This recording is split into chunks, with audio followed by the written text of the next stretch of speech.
নাদিরা জাহান কন্যাশ্রী গাইল, এখানে আমাদের একজন বিচারক আছেন এই গান উনি গান, কিন্তু আমার বিশ্বাস যে উনি এখন হিংসা করছেন, কারণ উনার থেকেও আমাদের এই নাদিরা ভালো গান দিয়েছেন।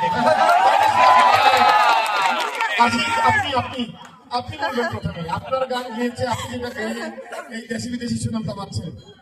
এই গানটা যাকে আমি বলি আধুনিক যুগের বাউল সম্রাট শাহাবুল করিম সাহেবের একটা অনবদ্য সৃষ্টি। আমি এই গানটার সাথে যে পারফরমেন্সটা দরকার, কিছু কিছু গান আছে আমরা যদি ঘুমায় ঘুমায় শোনেন ভালো লাগে, কিন্তু কিছু গান আপনি ঘুমিয়ে গাইতেও পারবেন না, ঘুমিয়ে শুনতেও পারবেন না। এটা গাইতে গেলেও শরীরে জোশ আসে এবং যারা শুনে তাদেরও একটা জোশ আসে। এই গানটা শাহাবুল করিমের যদি 5টা গান খুব বেশি জনপ্রিয় হয় তার মধ্যে একটা। আমি আমার বাকি দুজন পূজারকের দিকে তাকাচ্ছিলাম যে আমরা আসলে কি করবো, আসবে ফার্স্ট সেকেন্ড থার্ড, ঠিক না, প্রথম দ্বিতীয় তৃতীয়, কিন্তু 5 জনের মধ্যে 5 জনই মানে আমরা যেটাকে খাঁটি বাংলায় বলি উড়াদুরা। আচ্ছা, আরেকটা ইনফরমেশন দিই, এই গানটা কিন্তু শাহাবুল করিমের একটা দেহতত্ত্ব গান, আমাদের দেহটাকে উনি নৌকার সাথে তুলনা করেছেন।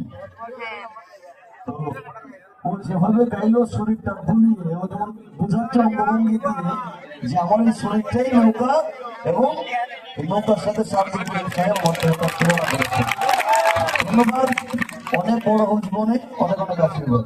এবং সেই ক্লাস 4 পড়ে, ও সবচেয়ে কনিষ্ঠ, মানে সবচেয়ে ছোট, সে ক্লাস 4 পড়ে। সেই ক্লাস 4 বাচ্চা আপনারা দেখলেন যে কিভাবে 4 দিল, মঞ্চটাই ভেঙে ফেলছিল।